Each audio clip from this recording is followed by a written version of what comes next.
Bom dia a todos, né? Muito obrigado mais uma vez por estar aqui hoje com a gente.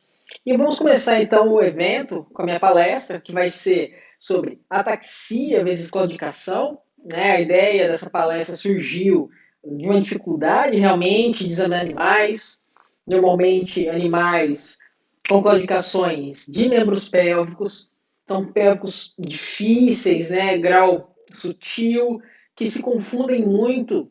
Será que o animal está mancando? Será que ele está táxico? E aí surgiu a ideia dessa palestra para poder falar um pouco mais sobre vocês, sobre a minha experiência e o que a gente tem na literatura sobre esse tema, tá bom? Então vamos começar falando aqui de ataxia e claudicação, tentar diferenciar, trabalhar com isso. Bom, a gente vai pensar, né? A gente tem alguns problemas e algumas dificuldades no atendimento ortopédico de claudicações chamadas indeterminadas, ou seja, a gente não consegue diferenciar de onde vem essa claudicação, né? Seja por técnicas de flexões, sejam por bloqueios anestésicos perineurais ou interarticulares, a gente não consegue diagnosticar de onde vem essa claudicação, né? Inclusive classificá-la, né? A gente não vê, parece um pouco, como eu diria, intermitente, assimétrica, o cavalo não mostra normalmente o mesmo sinal o tempo todo, né? Normalmente associada a claudicações de membros pélvicos, tá certo? E também a claudicações provindas da coluna, porque muitas claudicações indeterminadas elas vêm de um problema ortopédico da coluna. Né? Então, quando a gente examina a coluna, a parte de exame neurológico ou neuromotor é de extrema importância, né? Porque muitas vezes o principal sinal clínico dos problemas, principalmente de toracolombar, mas também cervical, são as alterações de andamento, ao que dificultam para a gente tudo isso. Bom, então quando a gente vai fazer o exame ortopédico do cavalo, a gente tem que ter noção que o aparelho locomotor do equino ele é formado por todas essas estruturas, né? Não é só osso, não é só articulação. Então a gente precisa ver tudo isso que forma aqui o aparelho locomotor. Então a gente vai ter, claro, a parte osteoarticular, que dá forma ao animal e a função, né? Também vai determinar a função, a forma. O aparelho, a parte muscular, são os músculos que vão mover essa forma. Então, elas vão ter ação sobre essa estrutura formada pelos ossos e articulações.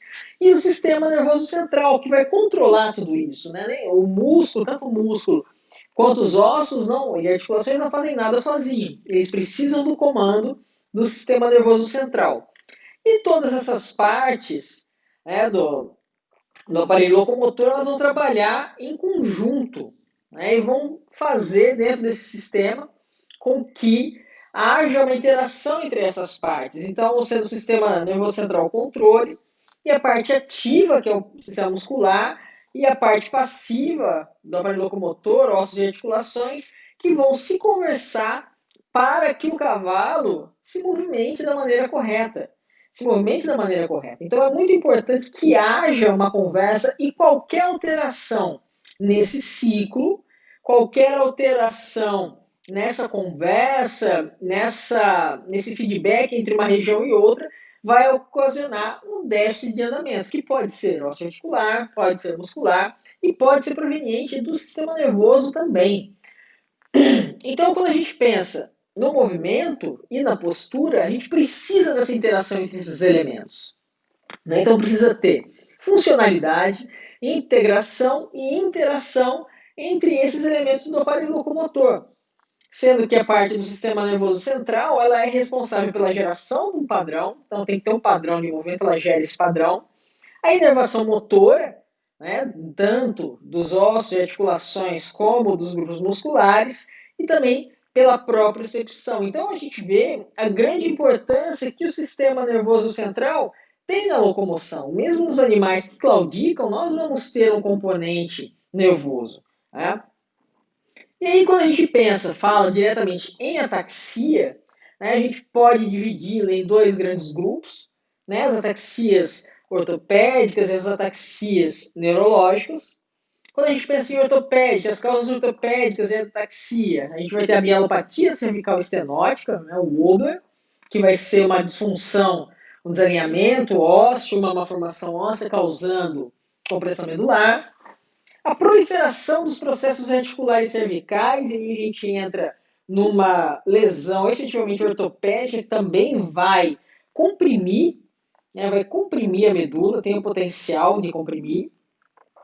As fraturas e luxações, que não são tão incomuns assim quanto a gente gostaria, né? O cavalo, ele é um animal muito arredio, e de um dia para o outro a gente pode dormir bem e amanhecer com uma fratura, com uma luxação, né? É uma loucura.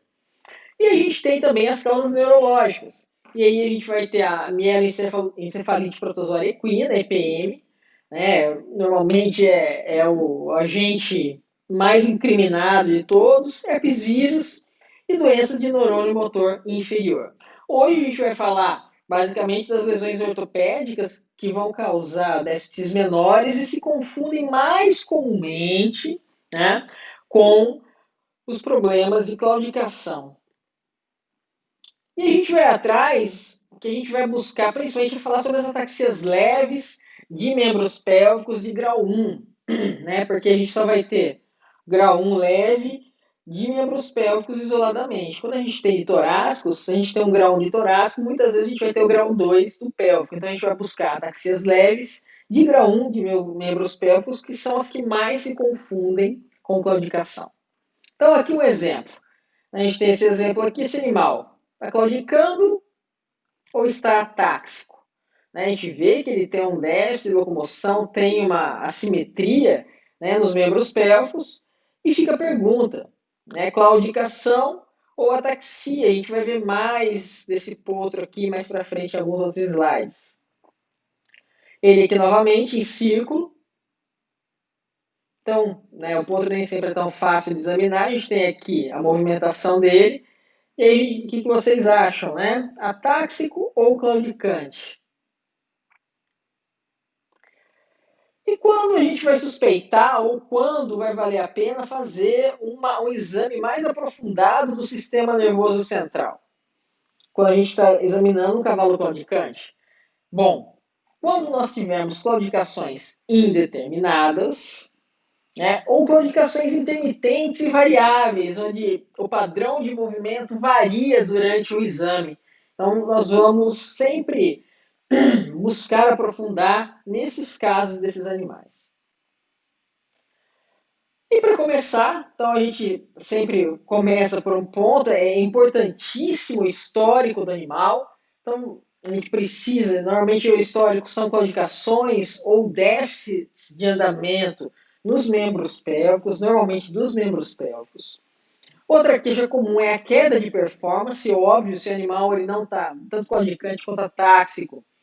Claudicante o atáxio, principalmente nos membros pélvicos, vai ter uma queda de performance. Lembra que os pélvicos eles são responsáveis pela geração de impulso, de propulsão, eles que movimentam o cavalo. E alterações de andamento. Né? Queixas e alterações de andamento, que vão vir normalmente do treinador e do cavaleiro. E uma coisa que eu gostaria muito de falar para vocês é que não subestimem o treinador e o cavaleiro.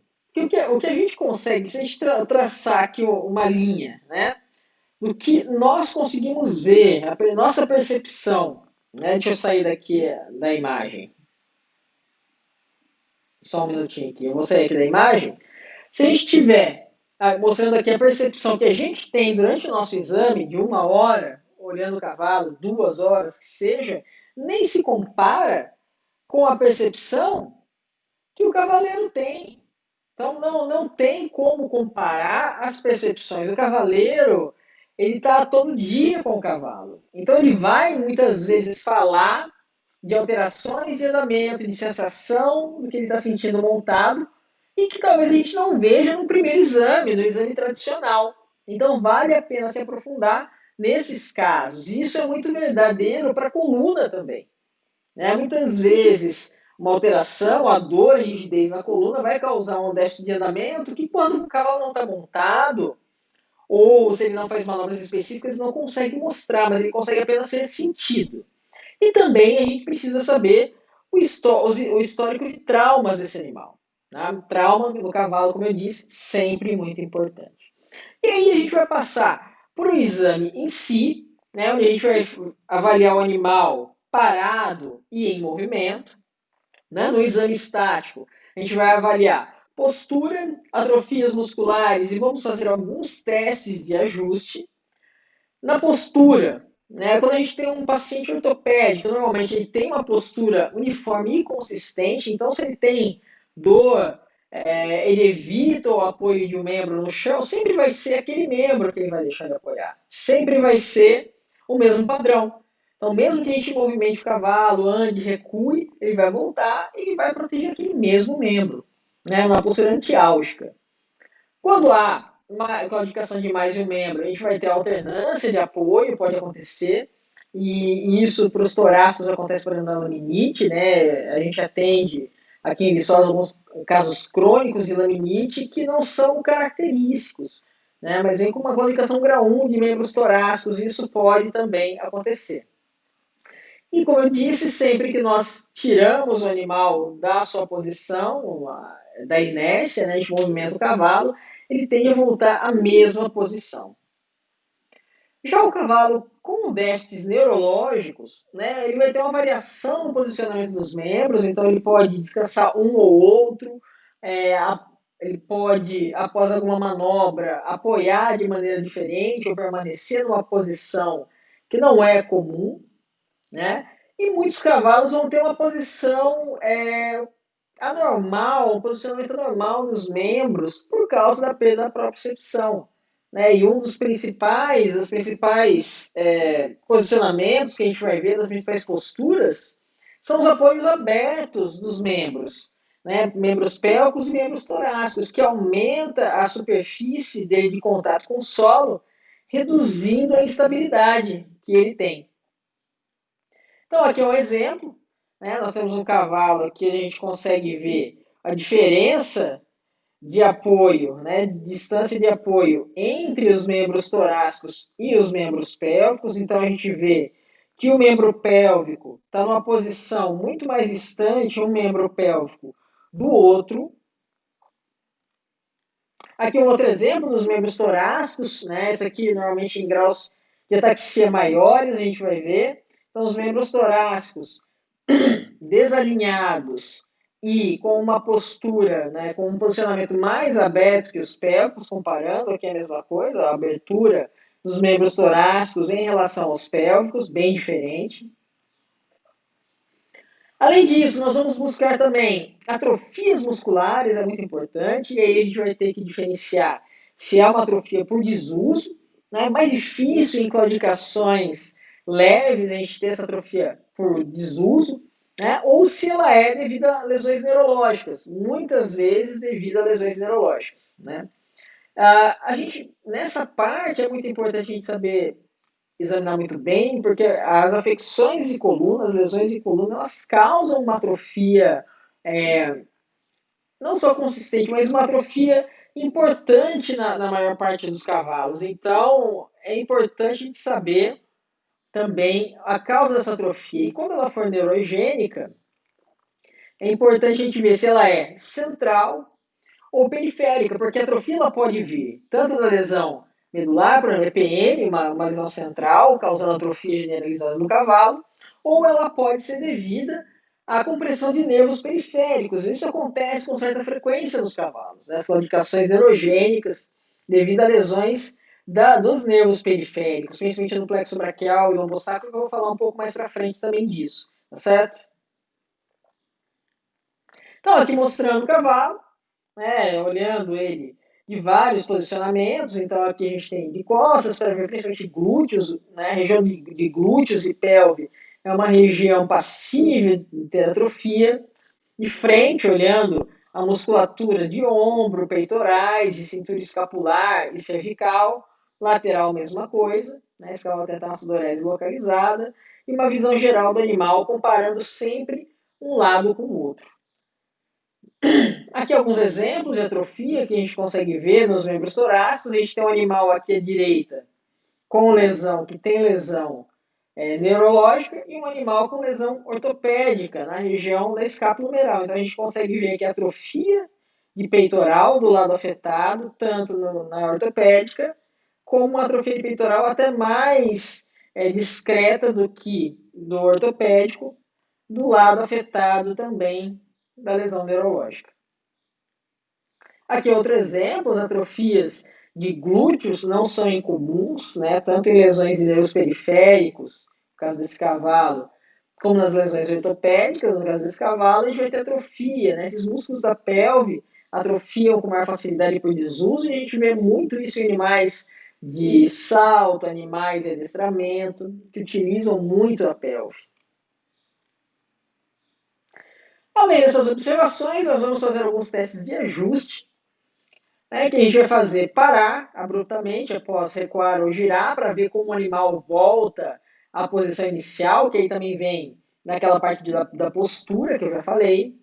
Abdução dos membros, cruzar os membros, essa nem sempre é fácil para os membros pélvicos, colocar em pinça.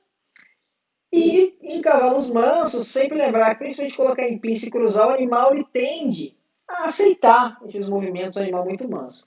E aí, para tirar a dúvida, nós fazemos esses movimentos e chamamos a atenção do cavalo com ração, com a cenoura, o que ele estiver acostumado, porque aí a gente vai conseguir distrair ele, e aí a hora que ele voltar, ele tem que se ajustar. Se ele tiver dificuldades em se ajustar, e aí a gente pode pensar que os testes são positivos. Então, aqui é um exemplo. Aqui a gente está fazendo o teste no cavalo de abdução do membro. Então, ó, coloca em apoio e vê a reação do animal. Né? Então, aqui a gente está vendo, colocando em abdução, volta para o outro membro. Mesma coisa, o cavalo retornou. Então, um lado ele aceitou, no outro voltou, repete mais uma vez e veja se o animal fica. Tá?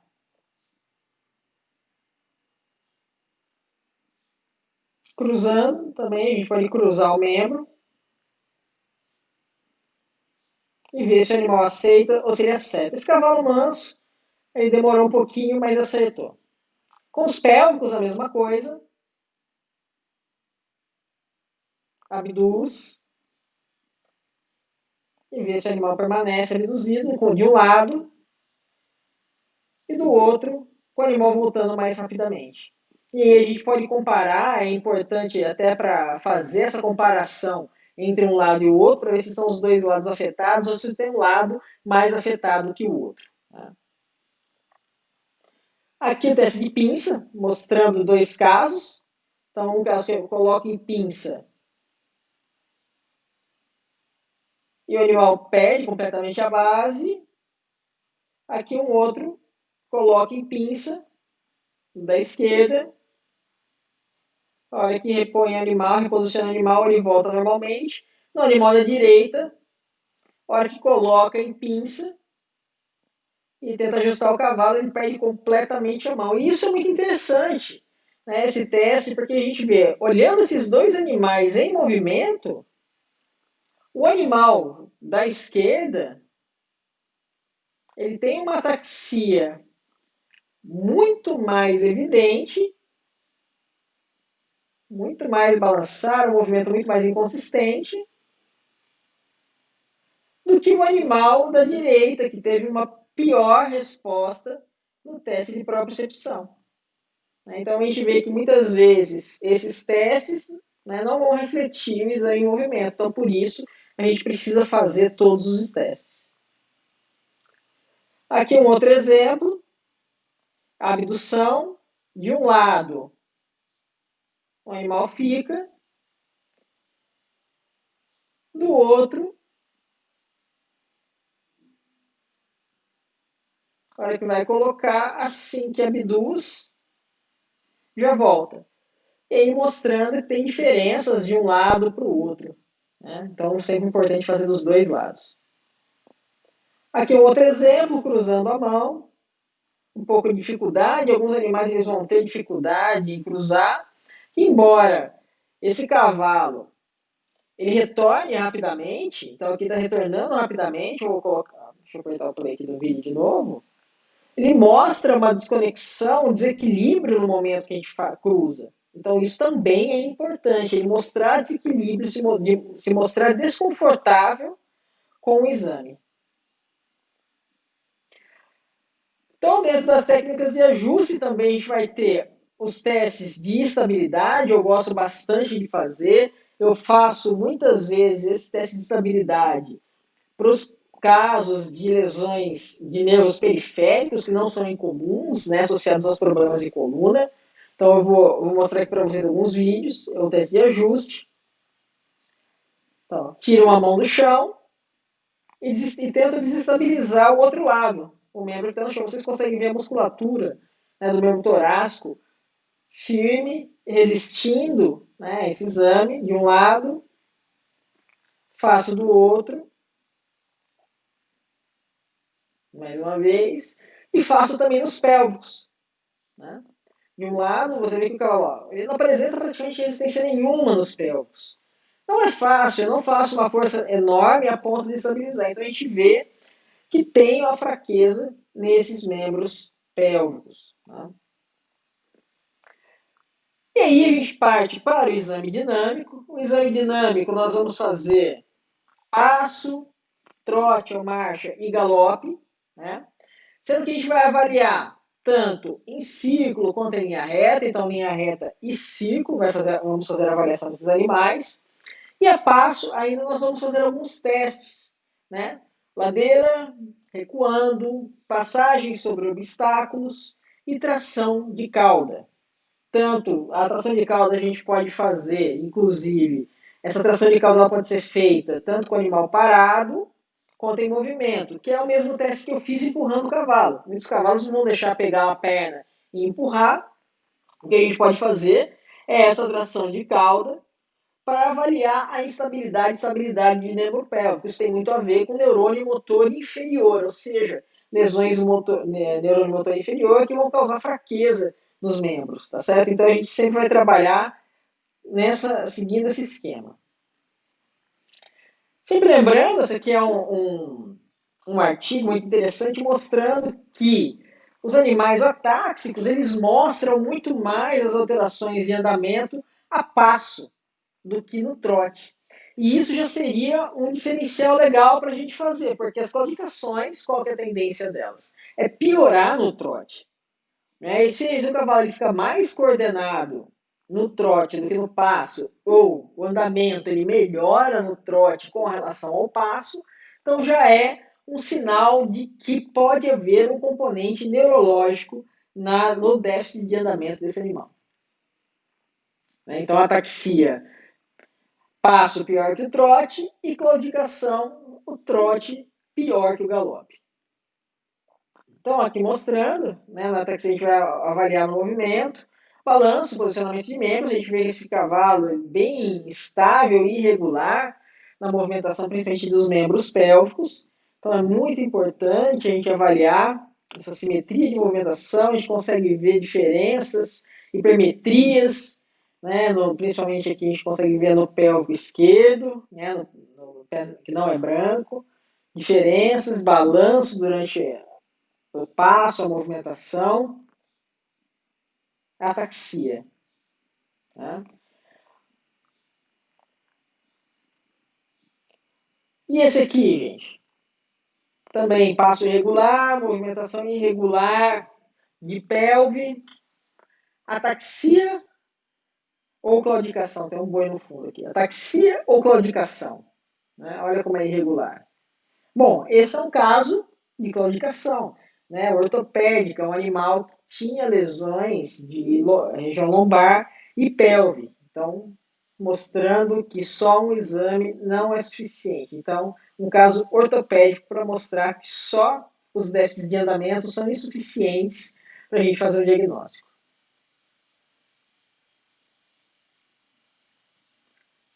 Nesse mesmo cavalo, um outro teste que eu gosto bastante de fazer É o teste de elevação de cabeça, é um teste legal para fazer, principalmente quando a gente suspeita de membros torácicos. Olha a diferença entre os membros torácicos anteriormente, e assim que a gente eleva a cabeça, como o animal começa a marchar, né?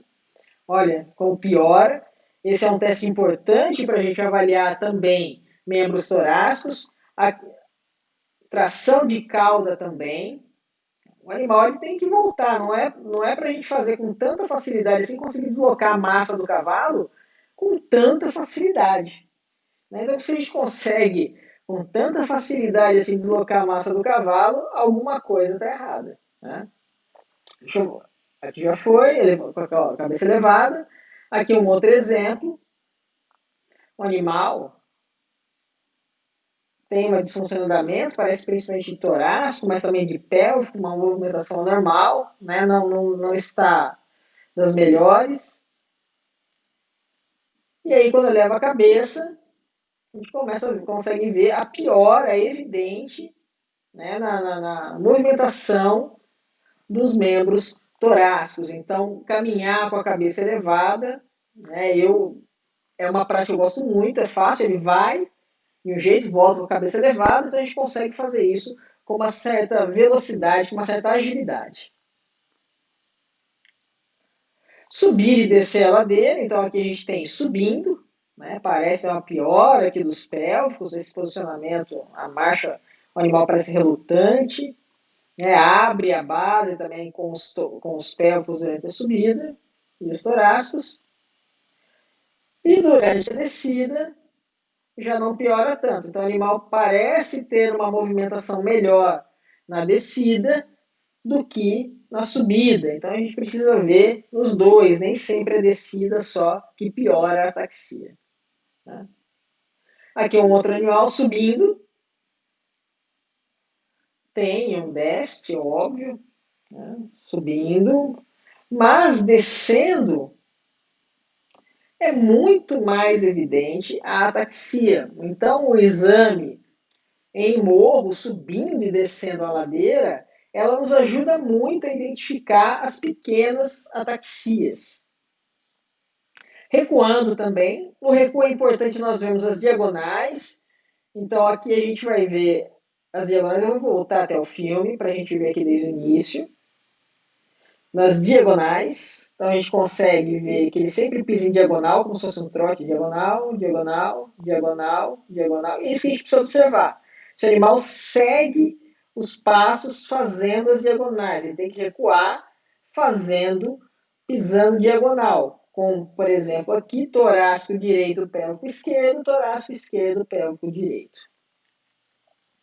Um animal claudicante, normalmente ele vai seguir, isso aqui é um animal com dor, eu sempre recuso animais com problema de coluna, e aí a gente vai ver que ele recua bem, uma diagonal, e na outra ele só iguala os membros pélvicos aqui, esse quase nunca passa do pé branco. Então isso é importante, eu vou mostrar mais uma vez, isso aqui para vocês. Recua com a diagonal do pé branco, a diagonal do pé preto só iguala com o pé branco. Então ele reluta em fazer a retração do membro pélvico direito. Né? Então, embora ele faça na diagonal, tem diferença da amplitude de trabalho, principalmente dos membros pélvicos. Já o animal atáxico, a tendência dele é não conseguir manter as diagonais. Então ele se perde, ele pode até fazer durante algum momento, mas conforme a gente continua recuando, ele vai perdendo, né, a diagonal. Sente que ele perde, igual a mão, ele tropeça, ele não consegue manter a diagonal. Aqui um outro exemplo, o animal não consegue manter a sincronia entre as diagonais para fazer o recuo. E aí, andando, aqui a gente tem dois casos, né? Um atáxico e um claudicante. Então, aí nós temos aqui uma ataxia, movimentação de pelve, com um claudicante. Aqui nessa imagem, na imagem da direita, o claudicante, né, a gente consegue até identificar a claudicação, mas quando a gente vê em círculo, né, a gente vê que se assemelha muito há um problema neurológico, né? Posicionamento, parece ter uma fraqueza. Então, aqui no movimento em círculo, ele mostra um andamento inconsistente que pode ser confundido com um problema neurológico. Né? E aí a gente vem aprofundando o exame. Quando a gente vai aprofundando o exame, por exemplo, aqui na mobilização da coxa femoral, a gente consegue notar a diferença de mobilidade da articulação coxo-femoral do lado esquerdo com o lado direito. Muito menos mobilidade do lado direito, que depois, quando nós passamos para as técnicas de diagnóstico por imagem, a gente fecha nosso diagnóstico. No caso ortopédico, coxa femoral esquerda, coxa femoral direita, com a direita com essa fibrose de cápsula articular, então uma claudicação crônica antiga, né, causando essa disfunção, essa redução da mobilidade e disfunção do andamento. Quando a gente pensa, então, a gente passando por trote e marcha, a gente também vai fazer em linha reta e círculo. Né? Em círculo, muito importante ver o posicionamento dos membros, como o cavalo trabalha o centro de massa dele, e o pé de fora. Né? Então a gente vai olhar o pé de fora, que faz essa. O pé de fora, o cavalo, ele perde, ele tem um pouco de noção e parece que ele escapa. O pé de fora, ó, o branco, escapando do círculo. Em vez de fazer a curva, é como se ele tentasse ir reto. Então isso é um sinal. Tá? Então isso é um sinal que a gente pode avaliar. Quando coloca o pé branco por dentro, ele já não apresenta esse sinal. O pé de fora, que está melhor, ele não apresenta essa circuncisão. Ele não está fazendo circulando em volta do cavalo, parece que vai passar reto. Já o pé branco, ele não está bem, mesmo dentro, ele não tem uma movimentação adequada, uma movimentação simétrica.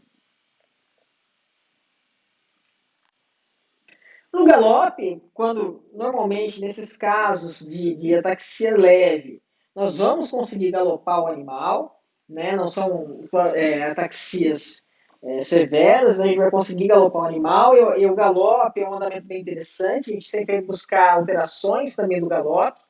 Para exame de locomotor de coluna também é um andamento que eu gosto bastante. Onde a gente vai ver se o cavalo galopa na mão correta, se ele galopa desunido, né? Vou mostrar para vocês, desunido fazendo os movimentos laterais. Se ele está escolhendo realmente a mão certa para galopar, lembrando que ele sempre vai liderar com a mão de dentro do círculo. Tá? E no caso de cavalos ataxos, o que a gente vai ver é uma perda, o cavalo meio que se perde no meio, assusta, às vezes a gente pode até confundir com o temperamento do cavalo, que no vídeo anterior a gente viu que o cavalo está trotando, de repente ele sai no galope, pode ser temperamento, pode ser porque ele perdeu a coordenação dos membros, ele fica um pouco irritado, sem ter o que fazer, né? E sim um padrão certo, o cavalo ele não fica nem galopando na maneira correta, nem desunido, né? Ele não consegue manter nem o padrão errado. Então, quando a gente vê que não tem realmente uma sequência, a gente vai desconfiar do padrão. Os cavalos também que fazem, né, o galope de lebre. O galope de lebre ele é muito mais comum nas claudicações. Né? Então, quando a gente vai ter, normalmente, nos cavalos com claudicação de um membro, a gente vai ter o cânter desunido, dependendo do tipo de claudicação. Por exemplo, as claudicações de sacroiliaca, o membro de fora tende a doer mais, as claudicações de coxa femoral, o membro de dentro. Se claudicar dos dois, é uma mistura.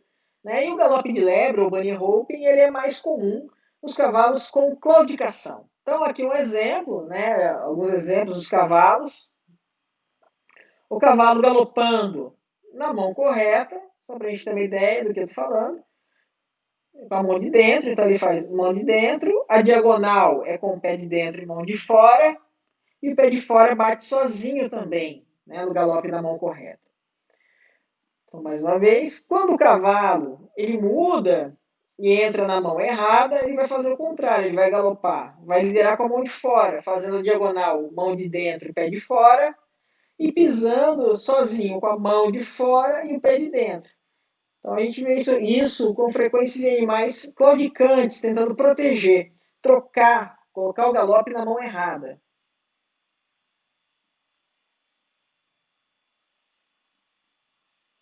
Próximo. Aqui um outro cavalo com claudicação, para a gente ter uma ideia de como vai apresentar esse cavalo. Ele vai mostrar, né, dor no pé de fora, aí para evitar fazer a pisada com o pé de fora sozinho, ele faz o galope de lebre, que é para abreviar o contato isolado do pé de fora.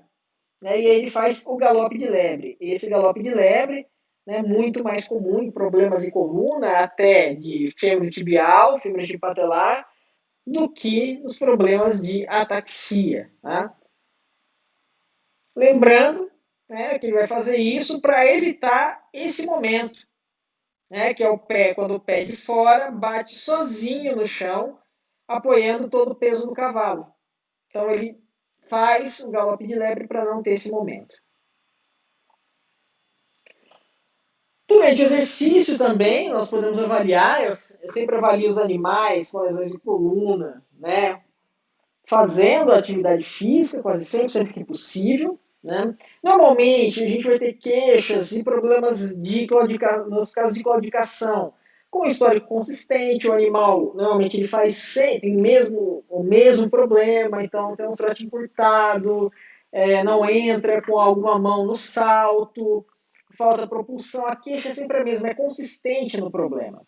Né? E muitas vezes tem relação direta a determinados movimentos. Não troca a mão, então tem dificuldade para trocar a mão. Tem dificuldade para galopar em uma mão. Ele não entra no obstáculo de tal lado. Né? O cavalo laçando, a hora que ele vai parar, ele desvia para um dos lados, para o lado oposto do bezerro. Então, a queixa normalmente é consistente, abre no tambor. Já nos problemas de ataxia, eles não são diretamente relacionados com o exercício, então não são sinais consistentes com uma manobra específica, né? Ser com troca de mão. Pode ter, normalmente a queixa pode ser redução de propulsão, porque vai ter uma fraqueza de membros pélvicos, né? Sempre vai ter a fraqueza de membros pélvicos e essa troca de andamento. Aí vai ter essa queixa realmente do cavalo ficar variando, principalmente de galope, entre unido, desunido, mão correta, mão errada. Né? E sempre, né, suspeitar, porque esses sintomas, né, de ataxia também tem tudo a ver com os sintomas relacionados a claudicações ortopédicas de coluna e pelve. Então a gente precisa ter uma visão completa do cavalo para trabalhar esses casos mais complicados.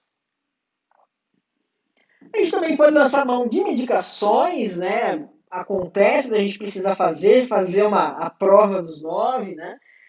As anestesias diagnósticas muito importantes, né? Até a gente vai ter a próxima palestra, a última palestra do dia, a professora Andressa, falando sobre os bloqueios diagnósticos, né? As anestesias diagnósticas. É importante sempre lembrar, né? Fazer esses diagnósticos, mas também lembrar que a ataxia normalmente mimetiza claudicações altas, então sempre que possível trabalhar com os bloqueios anestésicos o mais alto possível. As claudicações mecânicas, né, gente? Isso é um problema. Lembra que eu falei tudo que forma o aparelho locomotor. Então a gente tem a parte músculo, então a musculatura encurtada, dolorida, causando claudicações mecânicas, naquele caso de fibrose de cápsula articular. Não vai parar de mancar com os bloqueios anestésicos, né? E nem com anti-inflamatórios. Então, cuidado com também identificar muito esse tipo de claudicação. Além disso, o uso de anti-inflamatórios não esteroidais para averiguar se é claudicação. Muitas vezes tem cavalo que faz isso para ver se é uma alteração de andamento, temperamento, o que, que é. A gente consegue utilizar mais em casos agudos, né, para ver se para de mancar, se o problema é realmente uma claudicação. Os problemas de coluna, normalmente não tem uma ação legal, eu já utilizei alguns casos com sucesso, mas tem que ser casos mais agudos. Né? Mas normalmente em casos de coluna, ortopédicas de coluna não respondem bem aos analgésicos, assim como a ataxia também não vai responder aos analgésicos. Os animais sedados, a gente sabe, muitos animais, né, mesmo os neurológicos, eles vão ter um temperamento diferente. Muitas vezes os cavalos vão estar agitados por causa da lesão, da situação deles. E a gente utiliza com certa frequência, acredito que os colegas também utilizam, eu utilizo, né, baixas doses de sedativo para facilitar o exame.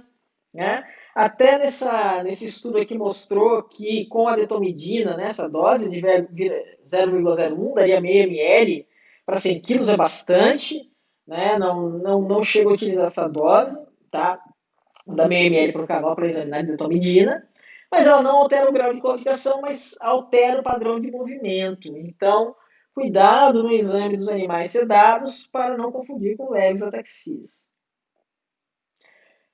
Feito o exame físico, nós vamos para as técnicas de imagem. É importantíssimo o exame físico para direcionar nossa técnica por imagem. Se a gente sair examinando, né, se tiver que fazer raio-x e ultrassom no cavalo inteiro, a gente vai ficar um dia examinando ele. Então a gente precisa ter um direcionamento e por isso técnicas complementares. Né? Então a radiografia, até voltar aqui, a radiografia cervical nos animais com ataxia ou suspeita de ataxia é meio que um padrão, né? Principalmente, eu vou falar mais para frente, quando bate com ataxias provindas da região cervical, vou falar um pouco mais sobre isso. E a ultrassonografia mais guardada para a região tóraco-lombar e pélvica, né? Também vou falar mais para frente. Na região cervical, então, normalmente, o raio-x cervical é a primeira opção, né, de muitos colegas, então o cavalo com ataxia sempre chega com raio-x cervical, né? Principalmente nas claudicações sutis e membros pélvicos, é uma alternativa válida, com certeza. E também para claudicações indeterminadas e membros torácicos. Né? Sempre lembrando, que nas duas situações podem ser ataxias, né? Lesões a nível cervical. E aí a cervical nós vamos dividir em duas grandes regiões de interesse. A região cervical cranial, né, que vem desde a planta occipital até C4, C4, C5, e a região entre C5 e C7, a junção cérvico-torácica, e elas são de interesse diferente porque causam lesões diferentes. Tá? Então, sempre as duas áreas de interesse, região cervical cranial e caudal. E dependendo dos sinais clínicos, a gente consegue saber de onde fazer essa imagem. E aí nós vamos procurar desvios vertebrais, né, o Wobler, por exemplo, ou luxações, subluxações, né, fraturas, luxações e proliferações significativas de processos articulares. Aqui mostrando uma imagem radiográfica com uma grande proliferação de processos articulares. Então aqui a gente tem C5, C6, C7, mostrando principalmente entre C6 e C7 uma grande proliferação dos processos articulares. E essa proliferação ela vem em direção ao forame intervertebral, podendo comprimir as raízes nervosas. Eu vou falar mais para frente dessas situações. Ou também ela pode crescer em direção ao canal medular, comprimindo a medula e causando ataxias, né, uma compressão dorsolateral causando ataxia por compressão medular mesmo, tá certo? Então sempre observar essas proliferações massivas, muito grandes de processos articulares que normalmente ocorrem na junção cérvico-torácica. Aqui um exemplo, né, de um animal que aparentemente animal com ataxia, quando nós observamos muitas vezes nas radiografias planas, né, sem contraste, nós não conseguimos ver nenhuma alteração e muitas vezes então temos que lançar mão da mielografia, né, para conseguir ver, evidenciar as lesões compressivas, né? A gente vai conseguir ver apenas pela mielografia. Esse é um caso interessante, atendido pelo Guilherme, né, lá na Clínica Guadalupe. Um animal começou a apresentar ataxia de um momento para o outro, depois que ele teve uma queda, um susto dentro da baia, teve uma histórico de queda, e aí ele apresentou ataxia. Olhando a radiografia plana, né, nós não conseguimos observar grandes alterações. Né, grandes alterações, não tem nenhuma nem nada que grite, né, da causa da ataxia. Esse aqui é um animal, só que se a gente ver o animal, ele está muito atáxico, né, grau 2 para 3 em membros pélvicos, né? Membro torácico tem um pouco, também mais menos, mais para pélvico. Olhando aqui, fazendo as medidas, né? A gente tem as medidas de canal vertebral, relação entre o tamanho do canal vertebral e o corpo vertebral. A gente vê que nesses dois casos, aqui é 58%, A é 58% de B, aqui é 64% de B, totalmente fora das lesões compressivas, né? Onde a gente vê aqui que tem que ser maior que 50% até C6 e maior que 52% a C7. Né? Alguns trabalhos já trabalham com 52% C4, 5, 6 e 56% C6, C7. E isso pede que a gente faça a mielografia. A gente fez essa região justamente por esse problema, que essa imagem ruim do disco. Né? Também com o animal com a cabeça reta não aparece, no entanto, quando faz com a região cervical flexionada, a gente vê que tem uma redução significativa da coluna de contraste. Então, mostrando que esse animal ele está fazendo uma compressão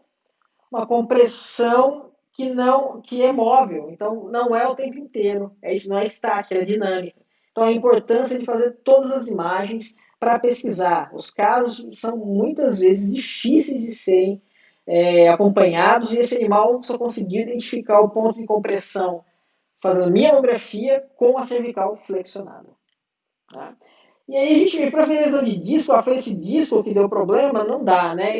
Para isso a gente precisava de equipamentos muito mais sofisticados para identificar essas lesões de disco intervertebral, essas degenerações que a gente vê aqui, a radiografia de um animal, a imagem radiográfica e de ressonância, né? Na ressonância é muito mais fácil de identificar as lesões, não tem nem comparação. Né? Na ultrassonografia, nós temos a ultrassonografia, a gente pode fazer cervical, ela não dá muitas informações, e a toroclombar é a que dá mais informações para a gente, né? Normalmente tem que vir com uma suspeita, a gente não faz à toa essa ultrassonografia toroclombar, e também da região da pélvica, principalmente da região lombosacra, da articulação lombosacra, que é que mais o cavalo machuca, olha aqui uma luxação com fratura, né? O cavalo cai sentado, é das articulações mais lesionadas no cavalo. Então, aqui mostrando um exemplo de um cavalo com isso, né, com uma fratura da região lombosacra, mostrando alto grau de ataxia, tanto no exame em linha reta, quanto em morro. A gente vai ver como ele desce de lado, como ele tem uma ataxia muito expressiva, né, causada por lesão lombosacra, descendo de lado a ladeira. Então, relembrando, né, ultrassom da região lombosacra, aqui sacro, L6, L5, disco intervertebral. Essa é a imagem do disco intervertebral que a gente quer ver na região lombosacra. E essa é a imagem desse animal, né, com uma fratura antiga, no caso crônico, né, totalmente deformada, a vértebra L6, e compatível com os sinais clínicos desse animal. Na transcutânea também ele tinha uma diferença de altura entre os processos articulares da região lombar, mas isso, gente, não é diagnóstico, ele confirma. Né? Mas eu jamais daria o diagnóstico de luxação apenas por essa imagem. Então sempre tem que fazer a transretal. E lembrando, né, os sinais clínicos a gente vai diferenciar, sempre vai direcionar o nosso exame de imagem de acordo com o local da lesão, né, de lesão medular. Então, C1 a C5, primeira região, a ataxia ela pode ser nos quatro membros, sendo que o membro pélvico tem que ser sempre pior que o torácico, 1 grau de diferença. Pode ser só do membro pélvico, mas tem que ser só 1 grau. Ataxias leves, essa normalmente é o nosso foco. Então, se for para gastar uma radiografia, duas, região cervical cranial, quando tem ataxia grau 1 de membro pélvico. C6 a T2 acomete os quatro membros, sendo que o torácico ele é pior que o membro pélvico, tem que ser pior, é a única situação em que o torácico é pior que o pélvico, com sinais de neurônio motor inferior, fraqueza e atrofia de membros torácicos. De T3 a L3 não é incomum também, local que o animal machuca com frequência. Só os membros pélvicos são afetados, tá? Só os membros pélvicos, e os membros torácicos não são, com sinal de neurônio motor superior, normalmente ataxias espásticas. E N4S2, também só membros pélvicos, no entanto, aqui nós vamos encontrar fraquezas de membros pélvicos, então uma ataxia flácida chamada, porque ataca neurônio motor inferior, né? Então, com fraqueza de membros pélvicos e aí até com atrofia muscular. E caudal S2, né, nós vamos ter as lesões com sinais de lesão de cauda equina, então não tem ataxia, e vai ter incontinência urinária, atonia de cauda, de ânus, são outros sinais. Né? Então a gente precisa sempre ter em mente essa sequência. Gostaria de falar por último aqui para vocês sobre algumas lesões de nervos periféricos que podem se confundir, né, com ataxias medulares, que vão ser as lesões que vão acometer o plexo braquial e o plexo lombosacro, não é incomum em equinos. Tá? No plexo lombosacro, o nervo mais comumente lesionado é o nervo isquiático, que praticamente inerva todo o membro pélvico, tá? Todo o membro pélvico, com um déficit motor não bem definido. Né? Porque quando a gente pega lesões de femoral e adutora, é muito bem definida o déficit motor. Já no isquiático, é bem variado. Né? E a lesão de isquiático em animais atletas, normalmente é na raiz lombosacra, porque a articulação de maior movimento, pelo mesmo motivo que acontecem as fraturas e luxações, vão ocorrer as lesões do nervo isquiático na sua raiz mais cranial, movimentação excessiva. Né? E todas as modalidades utilizam a lombosacra com grande intensidade. Então pode acontecer em todos os cavalos atletas. Porque aqui a gente tem uma imagem, né, de S1, L6, onde a gente vê aqui a primeira vértebra sacral, última lombar, e é desse forame, né, que vai emergir a raiz nervosa, que vai formar a raiz cranial do nervo isquiático. Então ela, normalmente por proliferações das articulações intertransversas, pode sofrer com as lesões. Então aqui mostrando os animais com lesão, a gente vê claudicações de membros pélvicos. No entanto, irresponsível, bloqueio, sem lesões articulares. E quando a gente vai fazer o exame na região transetal, a gente consegue identificar a lesão nervosa. Então, esse animal ele tinha lesão, né, no nervo ciático, está errado do lado direito, e aqui do lado esquerdo a diferença de tamanho entre o lado esquerdo e direito. Só que aqui, ó, gente, aqui é a direita, aqui é o esquerdo, tá? Eu troquei, me desculpem, tá? Então, o lado afetado é o lado direito, aumento de volume e redução de congenicidade do nervo isquiático. Né? Aqui um outro exemplo, o animal também com um déficit de andamento, né, montado, diferença de amplitude de membros pélvicos e dos membros pélvicos. No exame transetal, mesma coisa, né, das raízes nervosas, raiz cranial do nervo isquiático, onde a gente consegue ver evidentemente a diferença do nervo mais próximo do normal e o nervo totalmente alterado, aqui totalmente alterado e aqui mais próximo da normalidade. Então, lesões de nervos periféricos, que também podem ocorrer na região cervical. Né? Na região cervical, no plexo braquial, normalmente na junção cérvico-torácica, né, que é a região de maior movimentação também em diversos esportes, então a posição de extensão cervical vai proporcionar uma maior lesão nessa região, que vai reduzir os forames intervertebrais. E aí a gente vai ter como queixos animais que tropeçam, né? Tropeçam, tem disfunções de andamento do membro torácico, onde a principal queixa normalmente são os tropeços, tá certo? E aí, mas isso a gente vai conseguir, então lembra que eu disse que na região cervical a proliferação dos processos articulares pode causar uma ataxia ou essa lesão de nervos periféricos, porque pode ter a compressão tanto dos forames intervertebrais como da medula em si, tá certo? Então, nesses animais sempre precisamos ficar de olho, ok, gente? Bom, concluindo, né? A gente precisa, né, ter para nós que o exame da parte neurológica, o exame neurológico, ele faz parte do exame locomotor, não tem como fugir, quando a gente vai atendendo casos, principalmente quanto mais evoluídos, mais graves, mais crônicos é, a gente precisa evoluir no nosso exame. Sempre pensar em fazer ou realizar efetivamente o exame em indicações indeterminadas, né? E sempre, sempre, sempre, óbvio, descartar as causas infecciosas, né? Entre as principais, normalmente a gente tem a EPM. Então, sempre diagnosticar, também descartar as causas infecciosas, que são causas comuns de ataxia nos equinos. E que um bom ortopedista, ele domina o aparelho locomotor, mas um ótimo ortopedista, ele também domina o sistema nervoso. Tá certo, gente? Muito obrigada mais uma vez. Gostaria de agradecer mais uma vez a presença de todos aqui no Core. Sejam todos muito bem-vindos, tá certo? Muito bem-vindos mesmo. Muito feliz com a presença de todos. E agora vamos para uma sessão de dúvidas, né? Nós temos agora a sessão para retirar para fazer as dúvidas, né? As perguntas que vieram aqui no chat.